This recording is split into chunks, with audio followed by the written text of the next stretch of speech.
Ladies and gentlemen,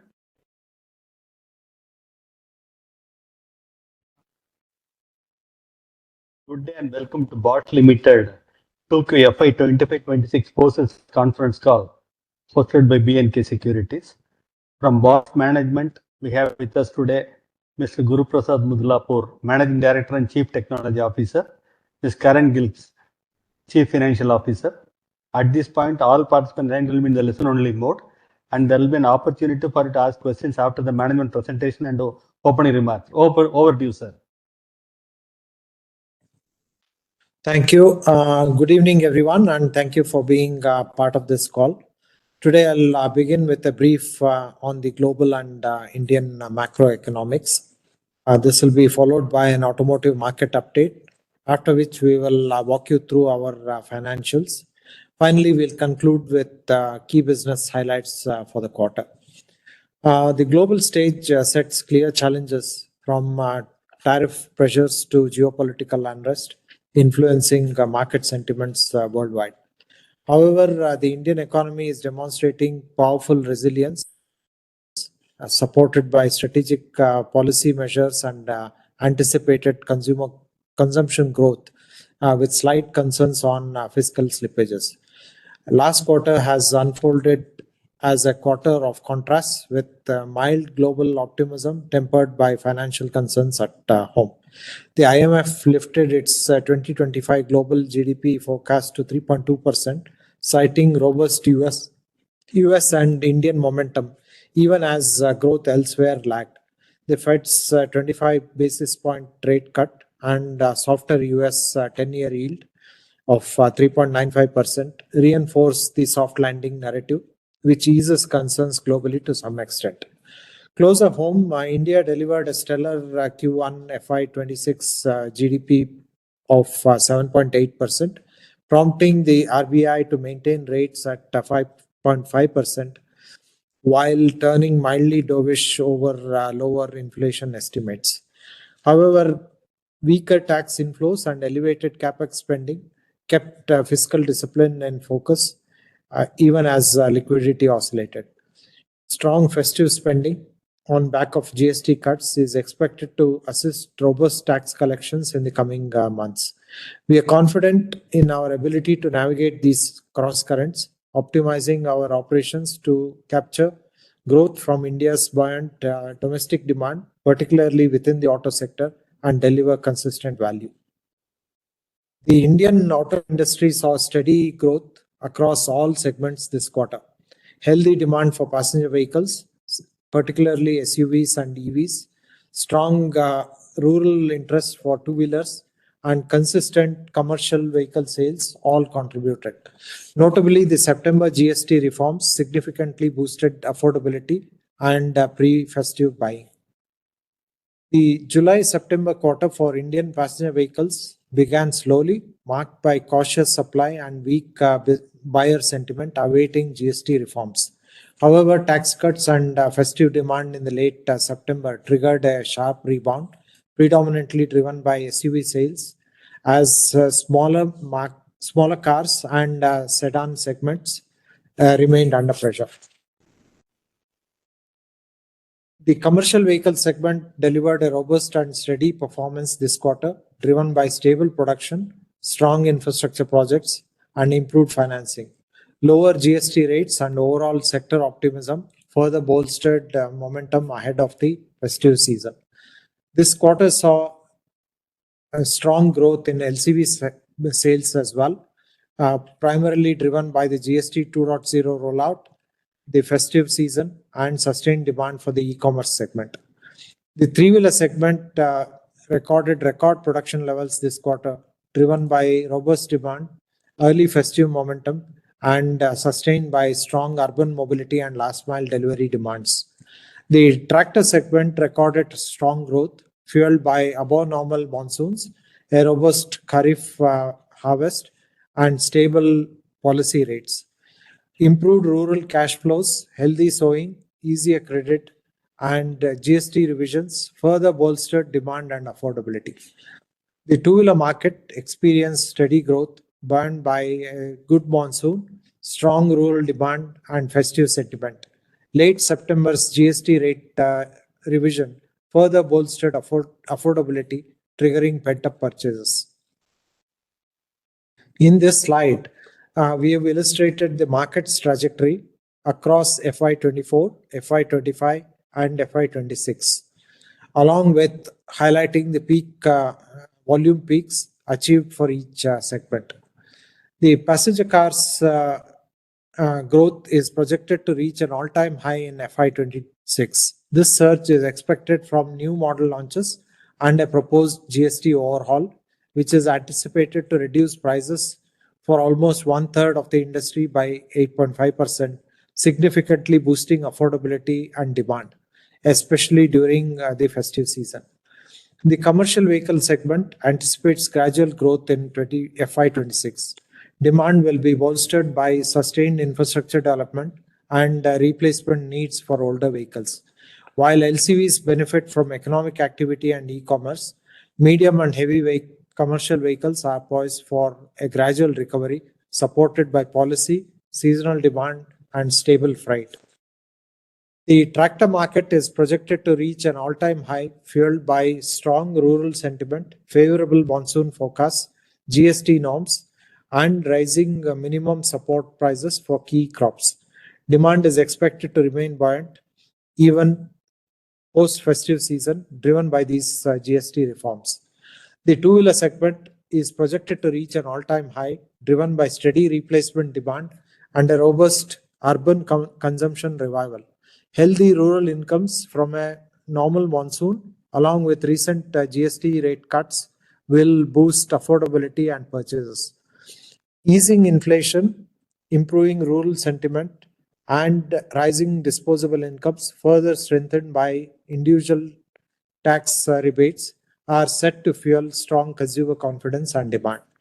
The three-wheeler segment in India is poised for steady growth in FY26, supported by goods transport and passenger services. GST rate reductions and festive season incentives are expected to enhance affordability, while accelerating EV adoption is driving a shift towards cleaner mobility. With rising passenger volumes and expanding last-mile connectivity solutions across both urban and rural areas, the segment is set for sustained momentum throughout the year. Now, segment-wise sales performance. Quarter on quarter, the mobility business has grown by 11.9% in July to September 25 as compared to July to September 24, driven mainly from the power solutions business, which grew by 9.5% on account of higher demand for diesel components, mainly from passenger car and off-highway segment. The mobility aftermarket recorded a growth of 3.7%, driven by diesel and filter systems. GST 2.0 had an impact on mobility aftermarket turnover in Q2 due to liquidation of existing stocks by the dealers. Sales is expected to regain momentum again in Q3. Two-wheeler business grew by 81.8%, mainly on account of high sale of exhaust gas sensors, resulting from implementation of OBD2 norms starting 1st of April 2025. The consumer goods business grew marginally by 1.8%.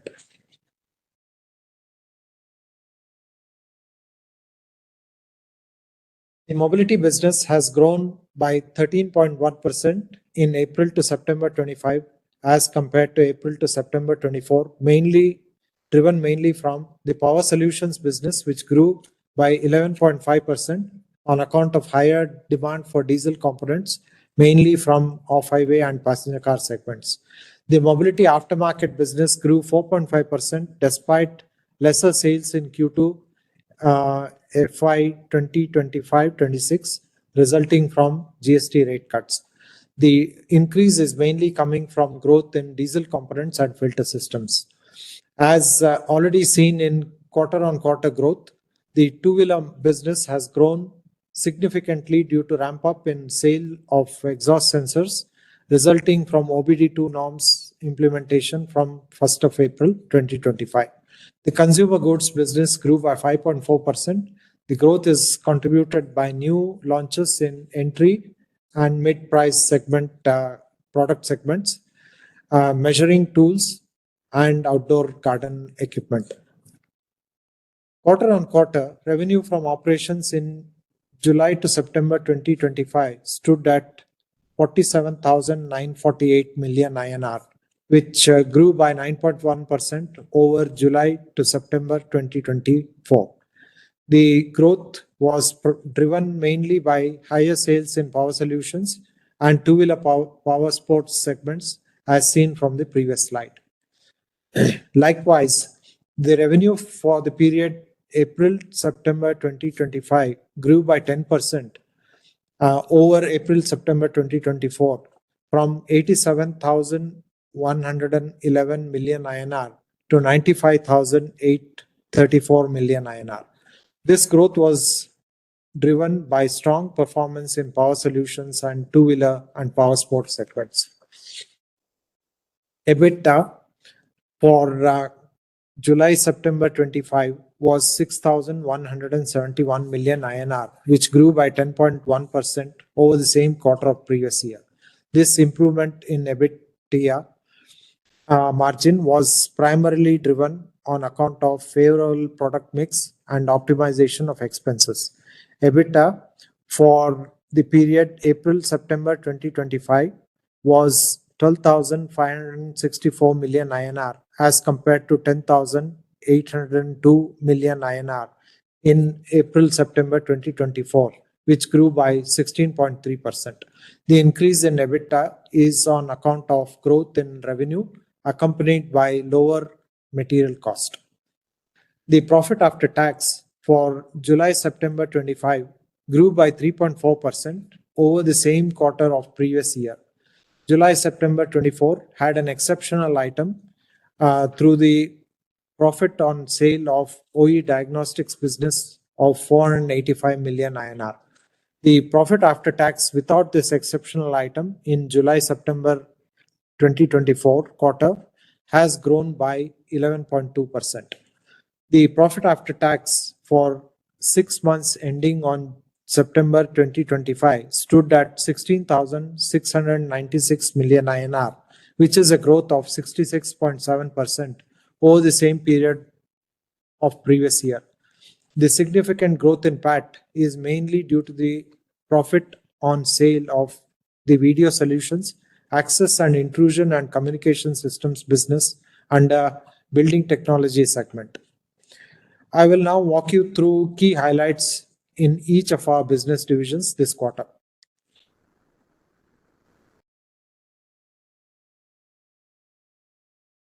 In the power customers and the industry for our outstanding performance. This quarter, we received prestigious awards for excellence in on-time delivery and supply reliability, and for our pioneering innovation in hydrogen internal engine combustion engine technology. This consistent recognition underscores our commitment to quality and leadership. Furthermore, this quarter marks the 25th anniversary of our Technical Center India, TCI, a testament to our enduring commitment to innovation.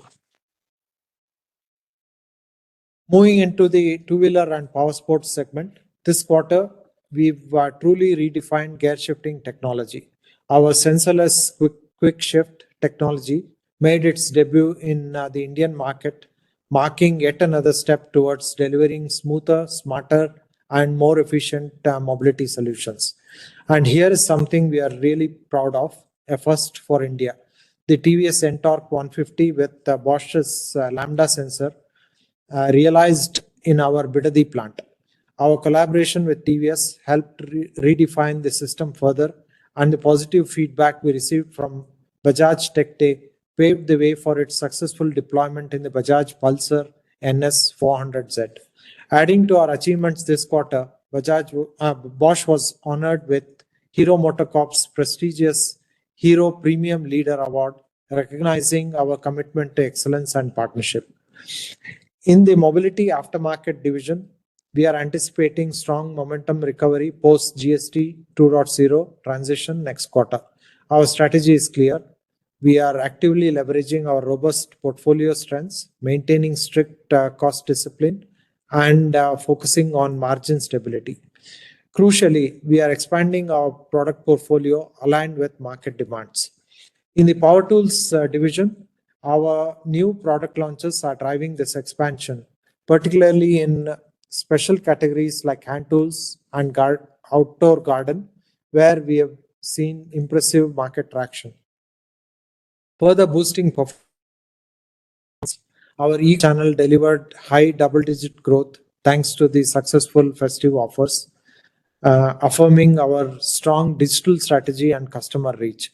Finally, strategic cordless 2.0 initiatives are accelerating the adoption of advanced cordless technology through effective tactical interventions, solidifying our position in power tools innovation. Thank you all for your contribution and for listening patiently through the call. We will now address your queries. Thank you, and we are open for questions. Thank you, sir. We shall now begin the question and answer session.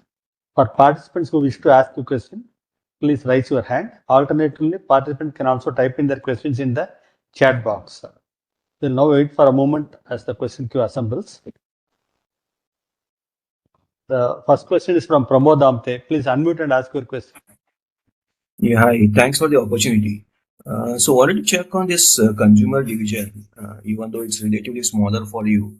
What is leading to such a slow growth there, one? And whereas the profit damage seems to be much severe, where profits have come down from 40 crores to 12 crores. Is it more one-off, or you feel you need to take some major action to bring it back?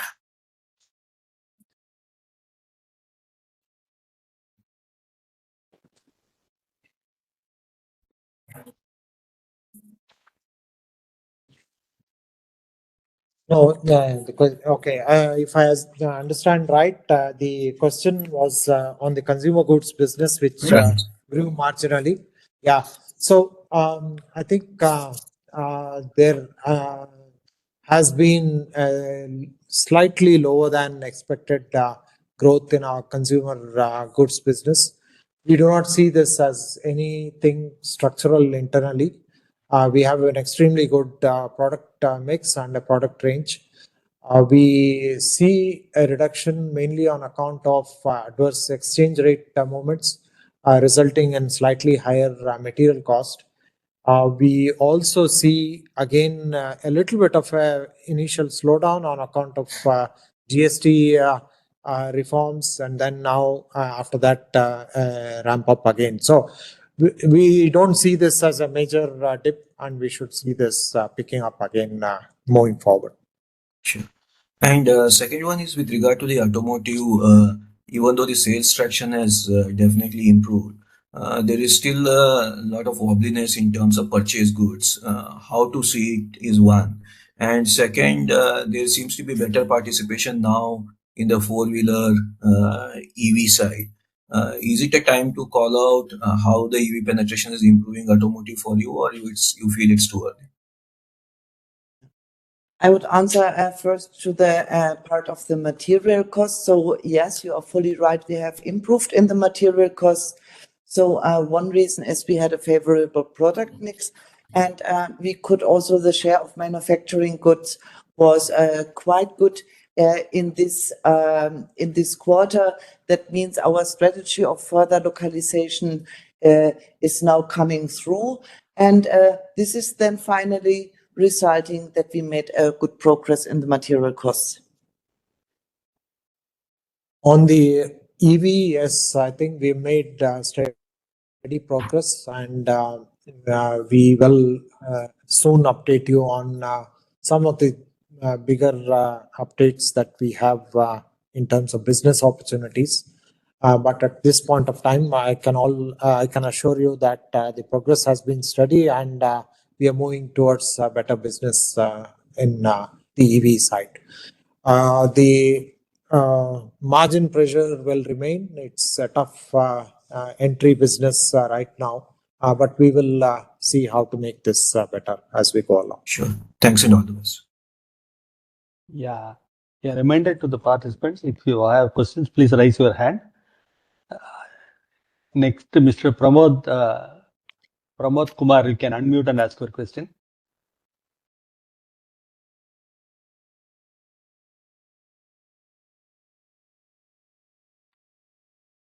Pramod Kumar?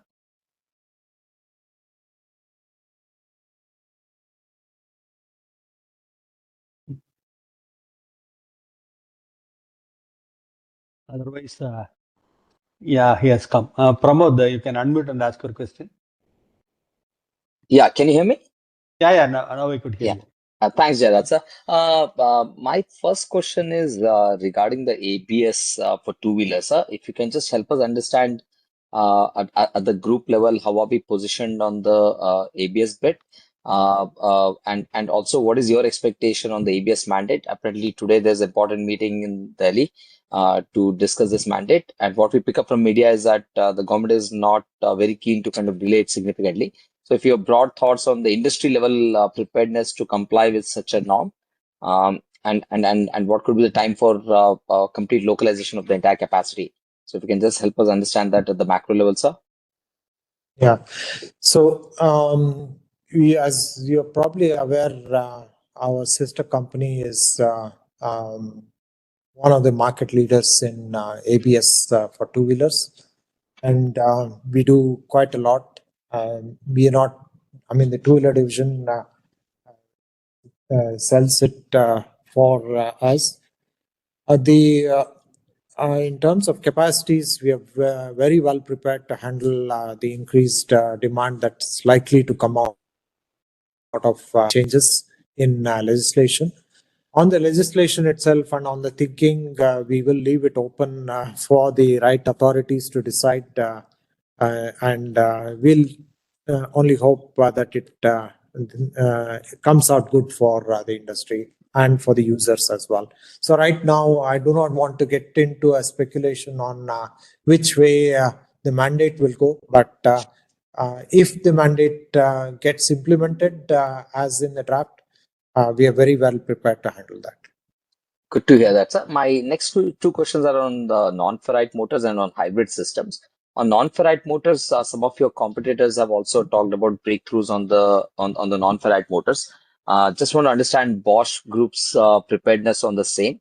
And at the same time, the last question is on the hybrid systems on the passenger vehicle side. We are seeing more and more pull for hybrids in the marketplace, and with even players who are earlier not very keen on doing hybrids, talking about extensive launch pipeline or foray into the technology. So, given your dominant position in Europe, if you can just help us understand how are we placed in the Indian context, any existing relationship we have on the hybrid systems or the pipeline, if you can just share some broad thinking there, sir. Yeah, so on non-ferrite motors or motors without rare earth magnets, there are multiple options here. We are currently exploring all options, and we have certain non-heavy rare earth magnet motors already prepared for the Indian market. But of course, we will also look at non-ferrous magnets as well as we go forward. So this is currently work in progress for us, and there is good feeling that we will have something ready very soon. On hybrids, our position is quite clear. We have a lot of technology for the hybrid segment. We offer this to several OEMs globally, and we are very open to doing that in the Indian market as well. And we are in discussion with all the OEMs locally. And sir, before I go, any update on Nexperia? Because it seems to be fixing itself, the issue. Any update you want to provide there?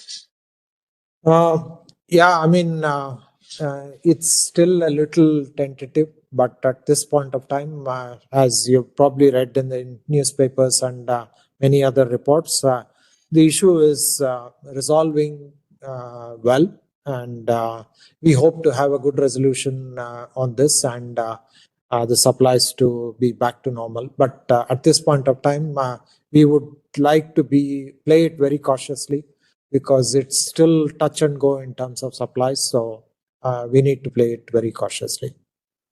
Thanks a lot, sir, and wish you all the best. Thank you. Thank you. Thanks, Pramod. Anybody has any question, please raise your hand. In the meantime, I'll read some questions from the chat box. So first question is, what will be the growth levers for both automotive and the consumer segments going forward?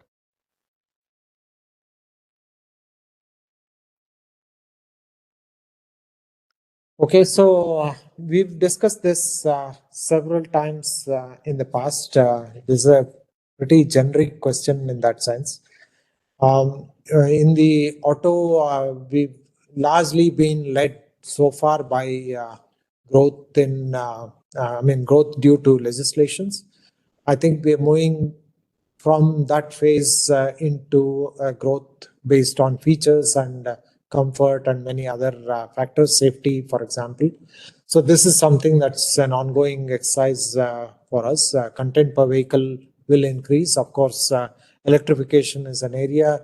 Additional clean fuels, hybrid, hydrogen, flex fuels. These are all new areas where we are likely to see growth. And we are very positive about the growth opportunities. In addition to general volume increase, which is expected to be on a very good track now that the GST reforms also help us in a positive way. On the consumer side, I think a large amount of demand has always been due to the excellent growth in infrastructure activities in India, and both construction and mining and many other activities have contributed significantly to demand in our consumer goods division. And power tools growth in this context has continuously increased, and we hope to keep this momentum as we go forward. Okay, sir. Next question is, what are the regulatory norms which we could see impact in the near term, in the short to medium term for us?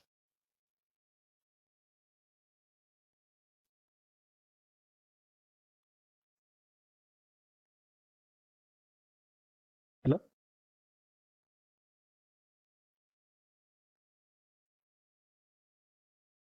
Start? Yeah. Yeah. Yeah, go ahead. Yeah. Yeah, we can. So perhaps in the norm, what was of course a very important norm for us was from 1st of April onwards, we have the OBD2. Yeah. What we also see in the very good growth in the two-wheeler, we expect this is going ahead for the next 2 quarters, and then it is normalized, let's say. This was a very important implementation for us. And of course, Google, for perhaps Term 5, you would like to add? Term 5 is something which is on the horizon for quite a while. So let's hope that comes through. I think in terms of other push, it could be electrification. More growth in electrification is anyway on the cards, not necessarily regulation related, but due to clean mobility kind of a requirement. So there we see some additional growth coming in.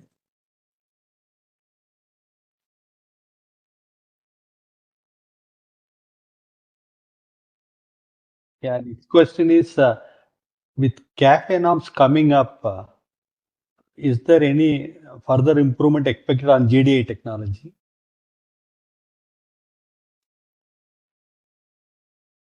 Yeah, I mean, the GDI technology is quite mature already and fully compliant with the norm.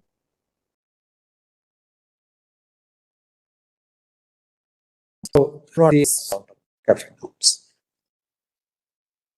No, I think the question is whether you expect more traction on GDI with cafe norms coming up. Yeah, sure. I think that's a trajectory that will continue. I think not just cafe norms, performance, clean emissions, all put together, GDI is a good track to be on. Yeah. Next question is on the exports, sir.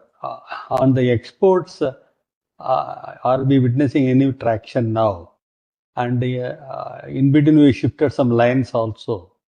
So, any more traction on exports? At this point of time, I would again be a bit cautious on exports. There is a lot happening in the geopolitical space, also connected to tariffs, landed costs, and so on.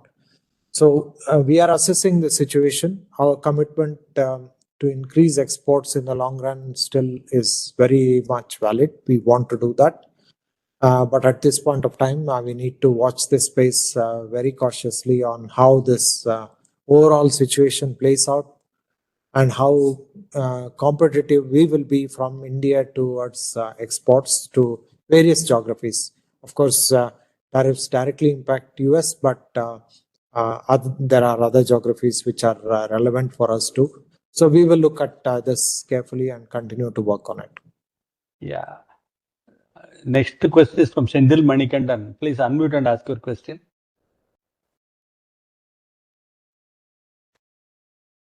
Good evening, sir. The first question is on the your answer to the growth levers. So where you mentioned that the growth will come more from the future-led and safety, comfort-led. So if you can provide further details in terms of where Bosch is looking to play in these areas.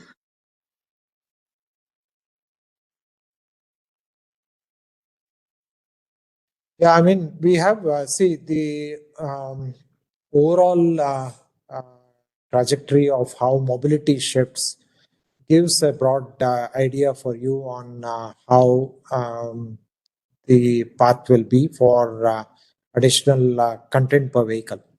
And there we see new technologies coming in, new feature additions happening, a lot of changes happening in vehicle technologies. And in addition to the topics we normally have on changes in emission norms, there is more focus by the consumer on safety and, of course, on personalization. So all these play a role, and there is certainly an increased content per vehicle from a tier one on account of that. And that's the focus for additional growth opportunities.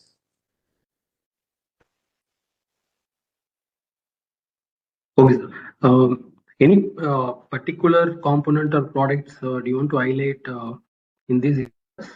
No, not really. I won't highlight something specifically now. We are working on a wide range of technologies around this, and we are in discussion on many of these with OEMs. Okay, sir. Second question is on the electric two-wheelers. So now we have seen the market has been consolidated among the top four players. If you can just throw some insight in terms of how Bosch is being positioned among the top four players and how we are looking at the growth from the e-two-wheeler side. So on the electric two-wheelers, we are working with couple of the bigger two-wheeler makers.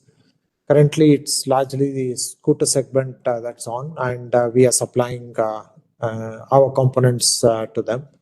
And we will continue to engage with all two-wheeler makers and support them and provide our components and full range to all of them. Okay, sir. So last question is on the hydrogen ICE engine. If you can share some timeline and the progress that being made on the hydrogen ICE. Yeah, so see this, I think we've said this in the past as well. This is currently a sort of a technology maturity phase. The pilot vehicles with our technology are built, and OEMs are testing the vehicles now either in the labs or on the road in different cases. And this is the current phase of this. And for hydrogen technology to be actually implemented in the field, there is a lot more than vehicle technology alone which matters. You also need the ecosystem to develop the generation at the right price and then distribution to happen. And we expect between 8 to 15% market penetration by around 2030. So that's the sort of expectation we have on hydrogen in heavy commercial vehicle segments. Got it, sir. Just related to that, how do you see the adoption of LNG in the heavy commercial vehicles, sir? Yes, I think it's you have the numbers. I don't have the numbers off the top of my mind right now, but we can provide you the numbers.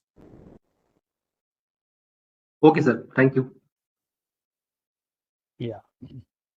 Sir, and again go the question in the chat box, sorry.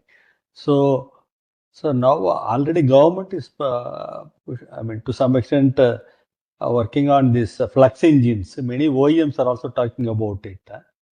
So are we associated with the OEMs for the flux engines, sir? Yeah, I mean, we work with OEMs on all technology options, including this. So we certainly are working with OEMs.